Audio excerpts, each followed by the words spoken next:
दोस्तों, मैं आपका फ़ौजी फार्मर आपके फ़ौजी फार्मर यूट्यूब चैनल पर आपका हार्दिक स्वागत करता हूं। और मैं अभी अपने चैनल का नाम फ़ौजी फार्मर क्यों रखा है इसके बारे में बताऊं तो मैंने 17 साल देश की सेवा की है इंडियन आर्मी में रहकर।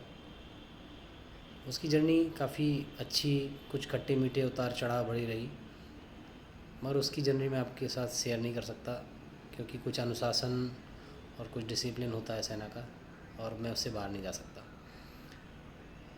मगर अब मैं जब फार्मर बनने जा रहा हूँ तो अपनी जर्नी, अपने अनुभव और अपने उतार चढ़ाव जीवन के आपके साथ शेयर करना चाहता हूँ। तो मिलते रहेंगे इस चैनल पर, देखते रहेंगे आप लोग। अगर आपका सहयोग रहेगा, आपका योगदान रहेगा तो ये चैनल मैं जारी रखूँगा और एक फार्मर बनने की जर्नी ज़रूर आपके साथ शेयर करना चाहता हूँ। तो सेना में सब जानते हैं क्या होता है, क्या नहीं होता है, मोटा मोटा, और गहराई से बताने की ज़रूरत भी नहीं है। और जितना ज़रूरी है उतनी जानकारी देना ही सेना के लिए सही है। मगर अब मैं फार्मर बनने जा रहा हूँ, क्या फार्मर बनूँगा ये मेरे को पता नहीं। गॉट फार्मिंग करूँगा या डेयरी फार्मर बनूँगा या पोल्ट्री फार्मर बनूँगा या कोई भी। तो मैं अब दूसरी पारी शुरू करने जा रहा हूँ। लोगों का रुझान होता है कि सरकारी नौकरी अचीव की जाए, तो मेरे मन में भी आया सरकारी नौकरी की जाए, मगर उसके कुछ कारण हैं और कुछ ऐसे रीज़न है जो व्यक्तिगत भी हो सकते हैं और सभी के लिए एक कलेक्टिव भी हो सकते हैं।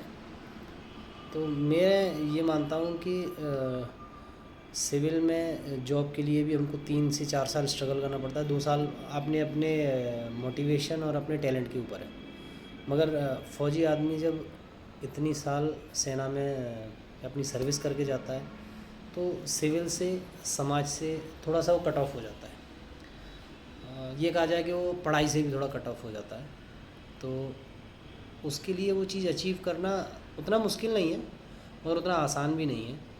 और वो एक ज़माना था कि एक्स सर्विसमैन आए और उनको कोटे से जॉब मिल गई। आजकल एक्स सर्विसमैन काफ़ी टैलेंटेड हैं, कंपटीशन बहुत हाई है। मेरा मानना है कि ये मेरा पर्सनल मानना है, ये अलग अलग लोगों के लिए अलग अलग राय हो सकती है इस चीज़ के लिए, कि हमें अगर अपना एक करियर डिसाइड करना है तो हमको अपने फ्यूचर प्लान्स के अलावा अपनी नेक्स्ट जनरेशन के बारे में भी सोचना चाहिए।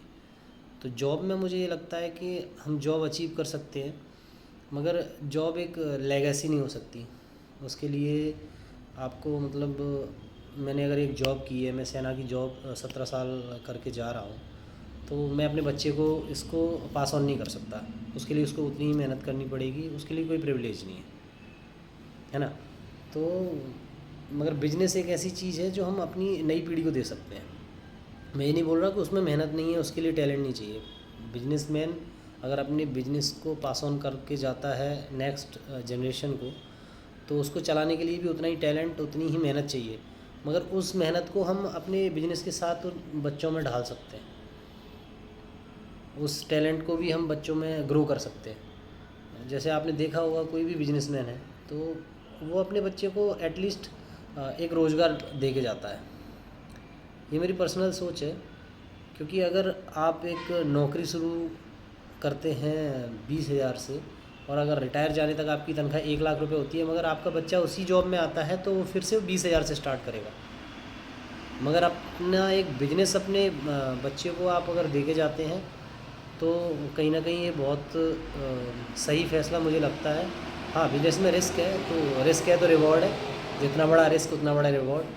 तो लाइफ में रिस्क नहीं है तो कुछ भी नहीं है। और सेना में तो 17 साल रिस्क में ही निकाले हैं, और रिस्क वो भी ऐसा रिस्क जिस रिस्क को आप उठा नहीं सकते, एक ही बार उठा सकते हो, और उस रिस्क में सब खत्म हो जाता है।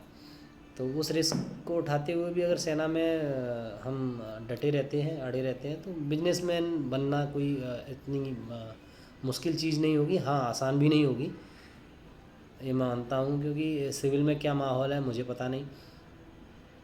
स्टडी करना, देखना, यूट्यूब पे देखना, ये बड़े लुभावने सपने हैं, ये मैं जानता हूँ। दूर के डोल सुहावने होते हैं, देखते हैं मगर क्या होता है। और इतना फाइट किया है, 17 साल हर एक परिस्थिति से निकाला है। तो अकेले निकाला है, यहाँ पे सेना में सभी साथी होते हैं। तो अपने परिवार को भी एक थोड़ा टाइम देना चाहता हूँ और बिज़नेस को ग्रो करना चाहता हूँ। तो बिज़नेस पर्सपेक्टिव मेरा यही है कि बिज़नेस किया जाए और किसी लोगों को रोज़गार दिया जाए, और देखते हैं आगे क्या होता है।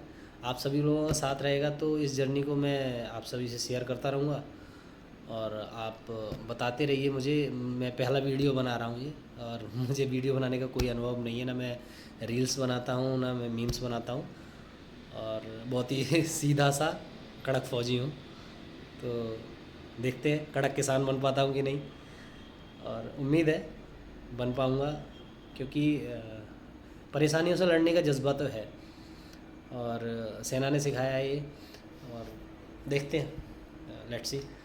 तो इसी के साथ ये मेरा पहला वीडियो है। आई डोंट नो कैसा है कैसा नहीं, आपको कैसा लगेगा, रिएक्शन ज़रूर देना कमेंट बॉक्स में, और मुझे बताते रहना कि एक सिविल में आने के बाद, एक सिविल में जो क्रिएटर होते हैं जो अपनी जर्नी को शेयर करते हैं, वो किस तरीके से बिहेव करते हैं, कैसे रिएक्ट करते हैं, और किस तरीके से वीडियोस बनाते हैं।